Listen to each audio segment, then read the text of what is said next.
नहीं नहीं, छात्र यहाँ से पलायन करेंगे ही, क्योंकि यहाँ पे दृष्टि और कोचिंग संस्थान के चलते लोग लड़के यहाँ पे आते थे, लेकिन जब यहाँ पे कुछ रहेगा नहीं तो फिर यहाँ पे क्या करना है। कोचिंगें पलायन कर रही हैं और चूंकि यहाँ पर किराया और सामाजिक आर्थिक शोषण का स्तर बहुत ही उच्चतम रहा, इस वजह से यहाँ पर नए लड़कों का आगमन तो एकदम नहीं के बराबर रहेगा और पुराने लड़के भी यहाँ से जाने को मूड बना रहे हैं। इन्होंने अति कर दी थी, एक रूम बदलने का 25-26 हज़ार रुपये जो लिया जा रहा था, उसका यहाँ पे समापन का कार्य शुरू हो चुका है। यहाँ पे भी आप देखेंगे ना, कुछ ब्रोकर्स बैठे हैं और उन्होंने पूरी तरह कैप्चर कर रखी हैं सारी दुकानें। सिक्योरिटी लेते हैं, कभी वापस नहीं देते, और ब्रोकरेज लेते हैं तो वो कभी भी उसकी कोई स्लिप नहीं देते, उसका कुछ मतलब इवन ऑनलाइन भी नहीं लेते। सर ने बोला था कि मतलब आधे से ज़्यादा जो दिल्ली है, मतलब दिल्ली मेट्रो भी अंडरग्राउंड है, तो भाई वहाँ पे सेफ्टी देखो ना, लाइव क्लास के पैसे लेके, और हमें तो वो मतलब रिकॉर्डेड क्लास दिखा दी थी। नमस्कार, मैं ब्रजेश चौरसिया। हम इस वक्त मौजूद हैं नेहरू विहार। नेहरू विहार जिसका आपको पता होगा, नेहरू विहार मुखर्जी नगर का वह क्षेत्र जहाँ पे दृष्टि IAS जैसी कोचिंगें यहाँ पे संचालित होती थी और चलती थी। आप देख सकते हैं इस वक्त जो है सारे जो है दृष्टि कोचिंग यहाँ खाली हो रही है। आप उधर कैमरा में थोड़ा उधर फोकस करके देख रहे हैं, सारी जो है कोचिंगों की AC वगैरह जितनी भी क्लासेस थी लगभग सब खाली हो रही हैं। और आइए यहाँ पे हम छात्रों से जुड़ते हैं और जानते हैं कि इस वक्त जो है छात्रों के बीच जो है मनोदशा क्या चल रही है। यही नेहरू विहार का वर्धमान मॉल जो अगर देखा जाए तो पिछले 10-15 सालों में जो है कम से कम हजारों IAS और PCS बनाया है, आज ये जो है खाली हो गई। आइए हम लोगों से जुड़ते हैं और बात करते हैं। चलिए बात करते हैं आपसे। आपका क्या नाम है? जी अरविंद चौहान। अरविंद जी, जिस प्रकार देख रहे हैं आप जो है कि आज ये जो है नेहरू विहार का वर्धमान मॉल जो है, अगर देखा जाए तो हजारों IAS PCS दिया, आज ये खाली हो रहा है। क्या इस पर छात्र यहाँ पर रुकेंगे या छात्र भी पलायन कर जाएंगे? नहीं नहीं, छात्र यहाँ से पलायन करेंगे ही, क्योंकि यहाँ पे दृष्टि और कोचिंग संस्थान के चलते लोग लड़के यहाँ पे आते थे, लेकिन जब यहाँ पे कुछ रहेगा नहीं तो फिर यहाँ पे क्या करने आएंगे। तो जिस प्रकार देखा जाए लगातार छात्रों का जो है इस यहाँ पे नेहरू विहार शोषण किया जा रहा था, माचिस के डिब्बे जैसे रूम यहाँ 10-10 हज़ार के मिल रहे थे, उन ब्रोकरों को क्या हाल होगा? ब्रोकरों को थोड़ा ये चाहिए था कि इनको कोऑर्डिनेशन करके बच्चों के साथ चलना चाहिए, लेकिन इन्होंने क्या किया कि मनमाने ढंग से जैसे मन किया, एक छोटे छोटे कमरे का 10,000 रुपये 8,000 रुपये ऐसे पैसे वसूल रहे हैं। तो उनके वो भी गलत कर रहे थे स्टूडेंट के साथ, और वहीं सब कहीं ना कहीं देखा जाए तो आक्रोश बच्चों में भी था, जिसके चलते एक बच्चों का भी वो था, सर इनके साथ कोचिंगों पे दबाव था कि आप यहाँ से शिफ्ट करिए, हमें ऐसे जगह चाहिए जहाँ पे ये 25 गज का कमरा मुझे कब सस्ते में मिले, लेकिन यहाँ 25 का कमरा 8,000 10,000 आप वसूल रहे हैं। इनके साथ मानवता की चीज नाम की चीज नहीं थी इनके यहाँ के ब्रोकरों की। तो देखा जाए तो अब जिस प्रकार से मानवता नहीं थी, अति कर दिए थे। अति जो है बहुत दिन तक चलती नहीं है जो है। तो क्या लगता है आपको इस वक्त जो है कब तक छात्र यहाँ पर रहेंगे और निकल जाएंगे? मुझे जहाँ तक लगा कि एक अभी 2 एग्जाम पड़े हैं, उत्तर प्रदेश PCS का और समीक्षा दे का, सहायक समीक्षा दे, उसके बाद यहाँ पे बहुत तेजी से ग्राफ गिरेगा और बच्चों का मुझे लगता है कि यहाँ पे बच्चे अब आएंगे नहीं, यहाँ से जो भी होगा अब जाएंगे, बच्चे आने का कॉन्सेप्ट ही खत्म है, क्योंकि अब कोचिंगें जो यहाँ से शिफ्ट हो रही है, अब लोग नोएडा जाएंगे या फिर आपको करोल बाग जाएंगे। देख रहे हैं छात्र से बात की, छात्र की पीड़ा पे बात की।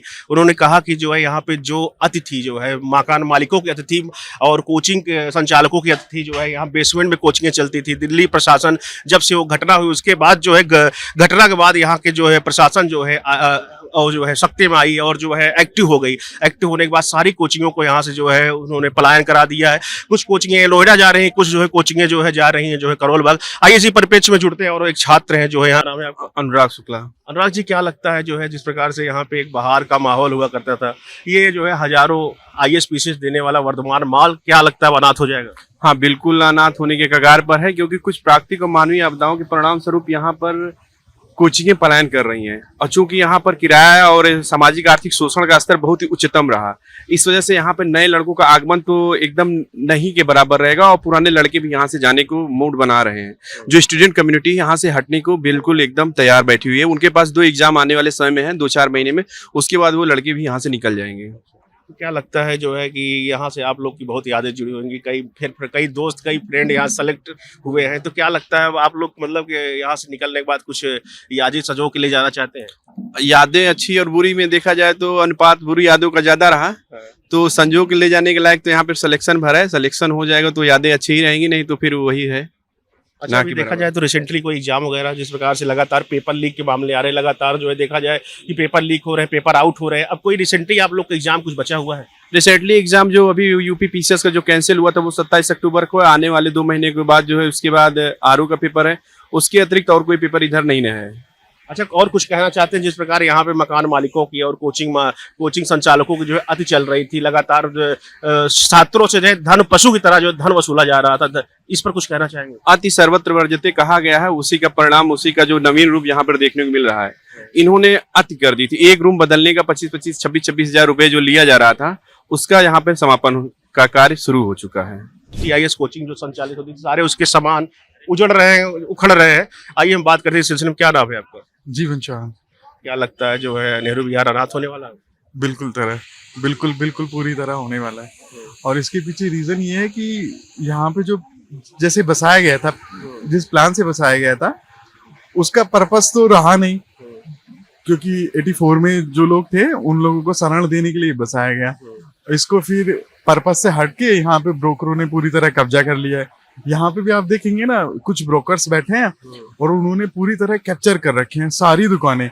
और लगातार छात्रों का शोषण होता है यहाँ पे। अब तो कोचिंग संचालक भी छात्रों को शोषण स्टार्ट कर दिए थे। 2.5 लाख रुपए फीस इस बेसमेंट में पढ़ाने के ले रहे थे। इसीलिए जो है दिल्ली प्रशासन जो है एक्टिव हुई और सारी कोचिंगों को बैन लगा दी। लगभग देखा जाए कोचिंग कुछ नोएडा जा रहे हैं, कुछ जो है जा रहे हैं करोल बाग। तो आप अभी कोई अटेम्प्ट वगैरह बचा है आपका? मतलब अभी कोई अटेम्प्ट दिया आपने IAS का? हाँ, मेरा CSC का अटेम्प्ट बचे हैं और मैंने दिया भी है। अच्छा। हाँ, मैं यही कहना, और जो आप बोल रहे हैं कि यहाँ पे जो उजड़ने वाला है, जैसे ये उजड़ रहा है ना, उजड़ इसी वजह से रहा है कि एक तो ना कोचिंग इंस्टीट्यूट वालों ने, जैसे आप हैं, आप अगर कोई भी कंपनी शुरू करते हैं तो उसके लिए पहले डॉक्यूमेंट्स तैयार करते हैं। यहाँ पे क्या था कि कोचिंग लोगों ने चलानी शुरू कर दी, लेकिन उसके लिए जो डॉक्यूमेंट्स थे, जो NOC था, जो स्टैंडर्ड्स थे, उसको तो लिया नहीं। और अपनी फिर बाद में जब ये इंसिडेंट हो तो अपनी इमेज को वॉश आउट करने के लिए बड़े बड़े न्यूज चैनल में गए और बड़े बड़े न्यूज चैनल्स में जाके अपनी इमेज को वॉश आउट करे। न्यूज चैनल्स में जाके जो है लगातार आइए से घूमते रहिए, तो न्यूज जाके जो है अपना जो है एक इमेज क्रिएट किया छात्रों में कि आइए हम IAS बनाएंगे। हाँ, तो क्या लगता है अभी जब से आप अटेम्प्ट दिए हैं और लगातार पेपर लीक के मामले आ रहे हैं, अभी कोई रिसेंटली एग्जाम आपका? हाँ, अभी तो मेरा था, ये CBSE का असिस्टेंट सेक्रेटरी का था। हाँ। और ये काफी अच्छा हुआ, ठीक है, एग्जाम अच्छा था और इसमें पॉजिटिव रिजल्ट आने के चांसेस है। लेकिन मैं ये बोलना चाह रहा हूँ कि यहाँ पे ना अभी जो सील हुआ है, सील होने के बाद अब जो कांड हुआ ना, मतलब उसमें ये था ना कि पहले सील किया, सील को हमने क्या मानक बनाया? अगर तीन बच्चों की मृत्यु हुई है, 3 बच्चों की मृत्यु हुई है, 3 बच्चों की मृत्यु हुई, तो उसके बाद हमने मानक तैयार किया कि बेसमेंट में कोचिंग नहीं चलाएंगे। मतलब डेथ, अगर हम किसी को डेथ पेनल्टी के बाद अगर ये मानक कह रहे हैं कि बेसमेंट में कोचिंग नहीं चलेगा, उससे पहले हम बिना लीगली उसके हम कोचिंग चला सकते हैं। इसका मतलब यही है। और ये बड़े बड़े जो टीचर्स हैं, जो रीलोफोबिया कहते हैं इसे, है ना? हाँ, रीलोफोबिया ना सोसाइटी में क्रिएट कर रखा है। और जो छोटे छोटे कम उम्र के बच्चे हैं, उन बच्चों के ब्रेन को टारगेट करके हंट किया जा रहा है। मतलब हंट करके फिर उसको स्लेव बनाया जा रहा है। स्लेव आप किस चीज से बना सकते हैं? अगर आपके पास अगर आपके पास इंफॉर्मेशन का 4 गुना 5 गुना ज्यादा बंडल में आपको प्रोवाइड करा दूं, तो आप खुद ही गुलाम बन जाएंगे कि मुझे इंफॉर्मेशन को कैसे रीच करूं मैं। तो यहाँ पे यही इंफॉर्मेशन ज्यादा प्रोवाइड करा के उसको वो हैंडल नहीं कर पाता, बच्चे गुलाम हो जाते हैं कि मेरी नैया यही पार लगाएंगे, और वो ब्लाइंड हो जाते हैं। और UPSC का देख लेंगे आप रिजल्ट, बिल्कुल रिजल्ट नहीं है। रिजल्ट लाने के लिए क्या करते हैं? रिजल्ट और गड़बड़ है, बिल्कुल गड़बड़ है। और जितना आता है ना, ये बच्चों को एक्सट्रैक्ट करते हैं। जिसका PT हुआ उसको लुभाने के लिए 10-10 हजार 20-20 हजार रुपए देते हैं कि या तो फिर हम तुमको पूरा खाने का देंगे, पूरा देंगे, सब फ्री देंगे। उसको ये भी खेल चल रहा था, बिल्कुल चल रहा है। आप देखिए जाके, मेरे खुद का फ्रेंड है, उसको पिछली बार उसने अटेंड दिया 30 सितंबर को, उसको बोल दिया कि खाली कर दो। उसने मेंस दिया और उनके हॉस्टल में रहा। इनके हॉस्टल में ये थोड़ा हो जाएगा, कुछ लोगों को लगने लगेगा कि उन पे अटैक कर रहे हैं। और अटैक तो ये होगा क्योंकि जो चीजें वर्टिकली राइट है उसको तुम अटैक नहीं मान सकते। वो तो तुमने किया है, तो उसको अटैक क्यों मान रहे हो? जो तुमने किया है उसको अटैक नहीं मानो। तो जैसे कि यहाँ से कोचिंग के सारे शिफ्ट हो रहे हैं, तो आप लोग भी शिफ्ट हो जाओगे? हाँ, प्रोबेबिलिटी लगता है कि हाँ शिफ्ट होंगे, क्योंकि यहाँ पे रहने कोई मतलब हाँ मतलब नहीं है, माहौल नहीं बचेगा। पार्क है यहाँ पे, ना कोई इन्वायरमेंट है, बगल चारों तरफ से नाले से घिरा हुआ है। नाले से घिरा है, बिल्कुल पूरी तरह नाले से घिरा हुआ। और सबसे बड़ी बात है यहाँ पे ना, जैसे ही कोचिंग इंस्टीट्यूट जाएंगे, ये यहाँ के जो लोकल्स लोग हैं, ये क्राइम रेट इतना एक्सेस हाई हो जाएगा ना, बहुत ज्यादा। अभी तुम देखना 11 बजे के बाद पीछे कोई मतलब नहीं है रहने का, इतनी ज्यादा अनसेफ्टी है। और तुम अगर और ज्यादा डिटेल बने तो गर्ल्स हमारे साथ आए। आइए, हाँ, आइए हम बात करते हैं और हमारे साथ कुछ गर्ल्स हैं जी। तो देख रहे हैं जैसे कि यहाँ से जो सारी कोचिंगें शिफ्ट हो रही हैं, आप लोग भी जो स्टूडेंट हो शिफ्ट हो जाओगे यहाँ से? हाँ, मोस्ट प्रॉब्ली शिफ्ट हो जाएंगे बिकॉज यहाँ पे बहुत गंदा नेक्सस है। बिल्डिंग की हालत आप देख रहे हो कितनी बेकार है, और अभी कोई फायर एग्जिट भी इनको नहीं मिला था, और अभी हमने फ्लड भी देख लिया वहाँ पे करोल बाग में। तो यहाँ पे बेसमेंट में क्लासेस चल रही थी, तो वो वाला सेफ्टी इशू भी है। और इतना ज़्यादा टाइम और यूथ और पैसा इतना इन्वेस्ट कर रहा है, इसलिए नहीं कि अपनी लाइफ को थ्रेट में डालने के लिए। ऊपर से यहाँ पर आप जाओगे, जितना पूरा का पूरा नेहरू विहार है, यहाँ पे ब्रोकरेज और लैंडलॉर्ड का बहुत गंदा नेक्सस है। सिक्योरिटी लेते हैं, कभी वापस नहीं देते, और ब्रोकरेज लेते हैं तो वो कभी भी उसकी कोई स्लिप नहीं देते, उसका कुछ मतलब इवन ऑनलाइन भी नहीं लेते कि कोई भी बच्चा, मतलब वैसे तो बच्चा कोई एक्शन लेता ही नहीं है क्योंकि वो पढ़ने आता है, इतनी दूर से इन सब चीज़ों में नहीं पढ़ना चाहता। फिर भी एक आधा बच्चा कोई एक्शन ले इसके डर की वजह से वो कभी भी हमेशा कैश लेते हैं कि आपको ब्रोकरेज जो है कैश देना है। और पता नहीं यहाँ कुछ अलग सिस्टम चलता है, फर्स्ट एंट्री तो रेंट एकदम से बढ़ा देंगे कि मतलब अभी पहली बार बना है तो फर्स्ट एंट्री है आपकी, तो आप इतना रेंट दो उतना रेंट दो। मुश्किल से यहाँ पर जो 25 गज का मकान है उसका रेंट, ये एक किनारा है दिल्ली का, हार्डली 2 से 2,500 हजार रुपए होना चाहिए। ठीक है, हार्डली बता रही हूँ मैं, क्योंकि मैं भी दिल्ली से ही हूँ, शाहदरा की साइड से। तो वहाँ पे हमारा जो लोनी मोहल्ली में जो हमारे घर है, तो हमने देखा है कि वहाँ पे यही रेंट चलता है, बल्कि इससे बड़े घरों का। और यहाँ पे तो स्टूडेंट्स की वजह से ये सब स्टैब्लिश है, और वहाँ पे तो जो लोकल जो लोग होते हैं, जो माइग्रेट करके वर्कर्स आते हैं वहाँ की, उसकी वजह से वहाँ पे रश है। तब भी वहाँ पे मतलब इतना मान लो आप 35 से 40 गज के घर का एक फ्लोर का अच्छा बना हुआ 2,500 से 3,000 रुपए रेंट होता है। यहाँ 25 गज का ये लोग 9-9 हजार रुपए रेंट ले रहे हैं। मतलब कोई ह्यूमैनिटी, कोई रेगुलेशन, कोई रूल, कोई एसोसिएशन, कोई भी अकाउंटेबिलिटी कुछ भी नहीं थी यहाँ। बस बच्चा ये है कि आ गया है, उसके घर वालों ने भेज दिया है, उसके ऊपर रिस्पॉन्सिबिलिटी है, तो वो सर्वाइव कर रहा है, पढ़ रहा है जैसे तैसे। उसमें भी एटीट्यूड, लैंडलॉर्ड हो, कोई छोटी सी प्रॉब्लम भी लेके जाओ तो दे आर लाइक कि खाली कर दो, खाली कर दो। उन्हें पता है हमें दोबारा ब्रोकरेज मिल जाएगी, हमारी फैमिली के लोग ब्रोकर बन के बैठे हुए हैं, हमें दोबारा सिक्योरिटी मिल जाएगी, परेशान होंगे हमें क्या। अच्छा, जैसे आपने कहा कि यहाँ बेसमेंट क्लासेस चलती थी, अभी कुछ दिन पहले ही जो है विकास दीप कीर्ति सर का जो है कमेंट आया था, उन्होंने एएनआई पे एक अपना इंटरव्यू दिया था, उसमें उन्होंने कहा था कि दिल्ली की सबसे सेफेस्ट बेसमेंट थी नेहरू विहार की। अगर देखा जाए तो ये चारों तरफ से नाले से घिरा हुआ है, बिल्डिंग की स्थिति आप देख ही रहे कितने जर्जर अवस्था में। उनका एक कहना, इस पर क्या कहना चाहिए? देखिए, सेफेस्ट तो बिल्कुल नहीं बोलना चाहूंगी, और पता नहीं, मुझे नहीं पता, मैंने सुना नहीं सर का इंटरव्यू कि अगर उन्होंने ऐसा बोला है कि सेफेस्ट है तो मुझे नहीं लगता कि उन्होंने सही बात बोली है। दूसरी बात, एक चीज मैंने सुनी थी कुछ स्टूडेंट से ही, मैंने डायरेक्ट सर का नहीं देखा था, तो उस सर ने बोला था कि मतलब आधे से ज्यादा जो दिल्ली है, मतलब दिल्ली मेट्रो भी अंडरग्राउंड है, तो भाई वहाँ पे सेफ्टी देखो ना, वहाँ पे हमारे जवान हैं। अरे वहाँ पे जवान है, उसका कंपैरिजन कर रहे हो आप। वहाँ पे सीआरपीएफ है, वहाँ पे पुलिस है, वहाँ पर उनका खुद का स्टाफ है। ठीक है, वहाँ पे डिजास्टर मैनेजमेंट के लिए भी उन्होंने एग्जिट्स बना रखे हैं। आप मतलब इतने बड़े हस्ती और इतने समझदार व्यक्तित्व अगर ऐसा कंपैरिजन करे कि, तो थोड़ा सा मतलब हास्यास्पद, और ऐसा लगता है कि एक डुअलिस्टिक पॉइंट ऑफ व्यू आप रख रहे हो स्टूडेंट्स के सामने। मैं खुद दृष्टि की छात्रा रही हूँ, कभी सर से इतना इंटरेक्शन नहीं हुआ, क्योंकि हमसे तो लाइव क्लास के पैसे लेके, और हमें तो वो मतलब रिकॉर्डेड क्लास दिखा दी थी, और उस टाइम भी खेला हो रहा है, मतलब लाइव क्लास के हाँ, मतलब ये भी खेला करते हैं। हाँ बिल्कुल हुआ है, हमारे साथ तो हुआ है।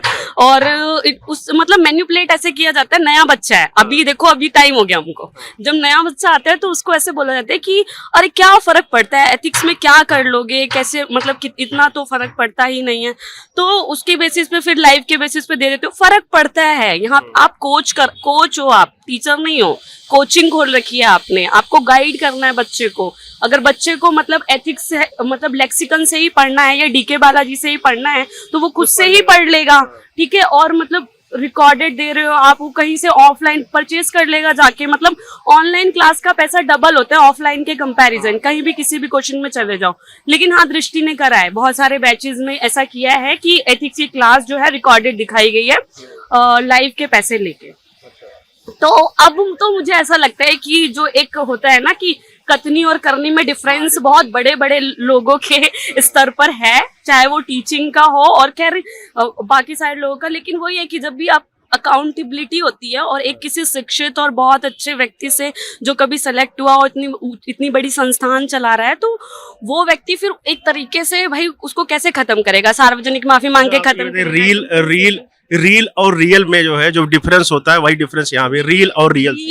रील इतना गंदा कॉन्सेप्ट चला है क्योंकि वो सिर्फ वन साइड दिखाता है। जितने भी मतलब OTT प्लेटफॉर्म हो, कितने भी जो भी स्ट्रगल दिखाते हैं स्टूडेंट्स का, या जो भी छोटी छोटी रील्स दिखाते हैं कि तुम ये कर दोगे वो कर दोगे, वो सिर्फ सिक्के का एक पहलू दिखाते हैं, ठीक है। दूसरे पहलू को बिल्कुल मतलब बिल्कुल निग्लेक्ट कर दिया जाता है कि उसके पीछे उसको क्या क्या चैलेंजेस फेस करने पड़ते हैं, क्या क्या प्रॉब्लम्स आती हैं एक्चुअल में।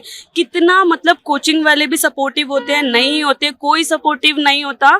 ये सिस्टम है यहाँ पे कि आपने फीस दे दी, अब आप वसूल करो हाथ पैर मार के, तो ठीक है। मतलब इतने इतने बच्चे क्लासेस लेते हैं, ठीक है। उसके बाद डाउट क्लियरिंग, आप एक बात बताओ, 700 बच्चों का डाउट क्लियर एक टीचर कर देगा?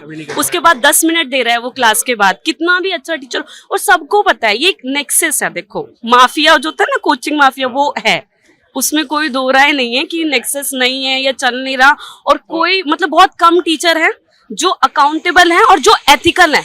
सिर्फ ऐसा कोई टीचर जो अकाउंटेबल हो और एथिकल हो, आपके नजरिए से कौन है? हाँ मतलब एक तो आपके अभी वो पहले यूट्यूब पे पढ़ाते थे, सुमित सर है, मतलब PW में पढ़ाते हैं, मुझे लगता है उनका, हाँ रेवाड़ी सर का मतलब मैं बहुत बड़ी, हाँ। और अपना एक आशीर्वाद सर है, वो जो करते हैं वो करते हैं, हाँ आशीर्वाद श्रीवास्तव, सरनेम नहीं है उनका, कुछ अध्ययन मंत्र करके कुछ चलता है तो वो। और एक आपका एक एथिक्स पढ़ाते हैं, अभी मेरे को नाम नहीं आ रहा उनका, अमित सर। मतलब ये टीचर्स मैं इन सब से इंटरेक्शन किया है तो ये टीचर्स ऐसे लगे कि ठीक है वो विकास सर कैसे लगे? विकास सर कैसे लगे? देखिए विकास सर से व्यक्तिगत रूप से तो मेरा 2 बार इंटरेक्शन हुआ है 700 बच्चों की क्या कोचिंग में, हाँ कोचिंग में आपने शिक्षा लिया, आप विकास सर कैसे लगते हैं? रील और रियल में कुछ अंतर? रील में मैं कभी भी, कोई भी बच्चा जो थोड़ा सा भी पढ़ के इस प्रोसेस में आ चुका है वो ऐसे इन्फ्लुएंस नहीं होगा रील से।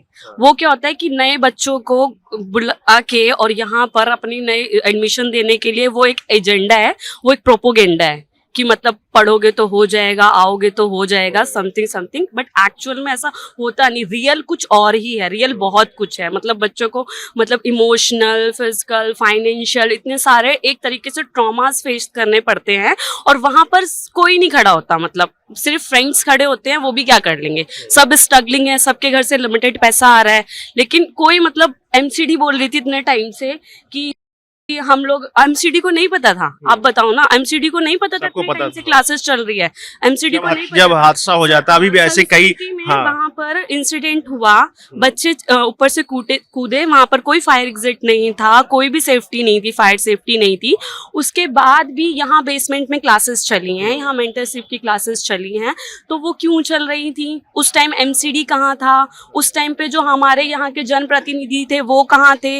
यहाँ पे हमेशा कोई अकाउंटेबिलिटी नहीं है, सड़कें ऐसे टूटी रहती है। पीछे वाले साइड आप चले जाओगे जहाँ से 108 आती है दिल्ली यूनिवर्सिटी की साइड से, वो पूरा का पूरा रोड मतलब इतना गंदा रहता है और पानी हमेशा भरा रहता है। कभी भी कुछ भी एक्सीडेंट होना वहाँ कोई बहुत बड़ी बात है नहीं, ठीक है। लगता है आप लोग को जो है, जैसे यहाँ से दृष्टि जा रही तो आप लोग भी शिफ्ट कर जाओगे यहाँ से? नहीं शिफ्ट, हाँ नहीं, यहाँ तो मतलब ऐसा कुछ रहने का वो है नहीं, क्योंकि एक तो रेंट बहुत ज्यादा है, फैसिलिटियों से इसके हिसाब से कुछ है नहीं, ठीक है। और जो एटीट्यूड है यहाँ पे ऑनर का, मतलब एक वो गुडविल है नहीं स्टूडेंट्स के लिए। कोई केयर टेकिंग वाला जो होना चाहिए, केयर टेकिंग तो बहुत बड़ी बात होती है। अगर हम उनको कोई छोटी सी समस्या भी बताते हैं तो उनको ये लगता है कि अरे ठीक है तुम चेंज कर लो, तो मतलब वो केयर टेकिंग बहुत बड़ा शब्द हो जाता है, बिल्कुल इनरिस्पॉन्सिबल। अपने भी जो छोटे मोटे काम होते हैं उसके लिए भी उत्तरदायी नहीं है, तो केयर टेकिंग तो एक बहुत बड़ा वर्ड। क्या लगता है अगर कुछ हम रोजगार के मुद्दे बात करें आपसे, तो जिस प्रकार देख रहे लगातार पेपर लीक के मामले आ रहे हैं, लगातार जो है छात्रों को जो है देखा जाए हतोत्साहित किया जा रहा है,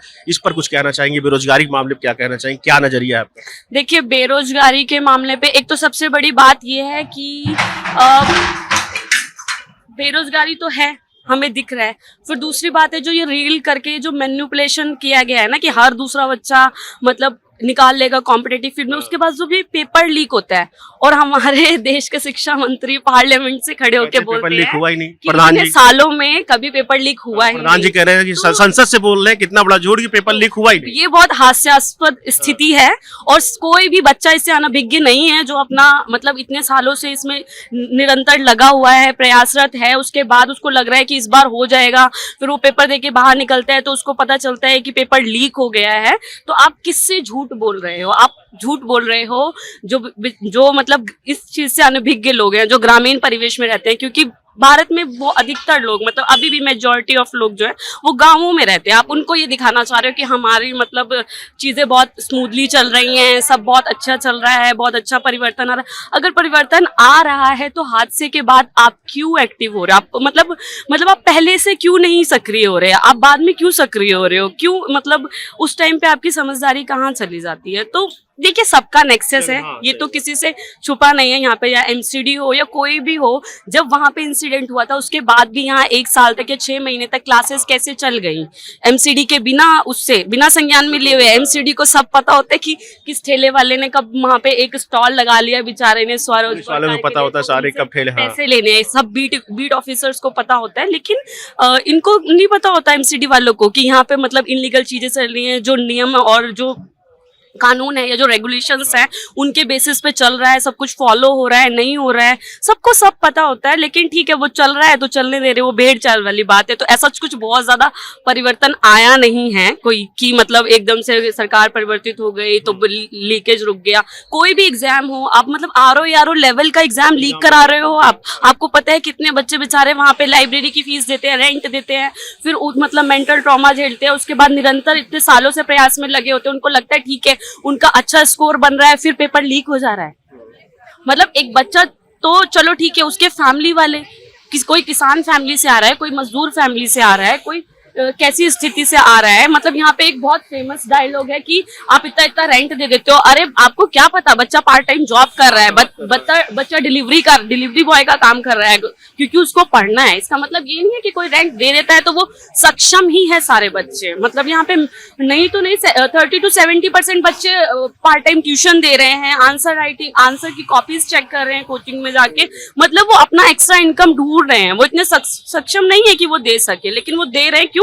और उसमें भी फिर जब मतलब पारदर्शिता और जवाबदेहिता मतलब बिल्कुल ऐसे बिखरती हुई दिखाई देती है ना, तो बच्चा हतोत्साहित होता है। देखिए, हमने बात किया इनसे, आइए हम और लोगों से जुड़ते हैं। इन्होंने कई मुद्दे बताया जो है कि कोचिंग वाले कैसे शोषण करते हैं और किस प्रकार से जो है देखा जाए तो यहाँ पे मकान मालिक बच्चों को कितना शोषण करते हैं। नहीं, छात्र यहाँ से पलायन करेंगे ही, क्योंकि यहाँ पे दृष्टि और कोचिंग संस्थान के चलते लोग लड़के यहाँ पे आते थे, लेकिन जब यहाँ पे कुछ रहेगा नहीं तो फिर यहाँ पे क्या करना है। कोचिंगें पलायन कर रही हैं और चूंकि यहाँ पर किराया और सामाजिक आर्थिक शोषण का स्तर बहुत ही उच्चतम रहा, इस वजह से यहाँ पे नए लड़कों का आगमन तो एकदम नहीं के बराबर रहेगा और पुराने लड़के भी यहाँ से जाने को मूड बना रहे हैं। इन्होंने अति कर दी थी। एक रूम बदलने का 25-26 हज़ार रुपये जो लिया जा रहा था, उसका यहाँ पे समापन का कार्य शुरू हो चुका है। यहाँ पे भी आप देखेंगे ना, कुछ ब्रोकर्स बैठे हैं और उन्होंने पूरी तरह कैप्चर कर रखी हैं सारी दुकानें।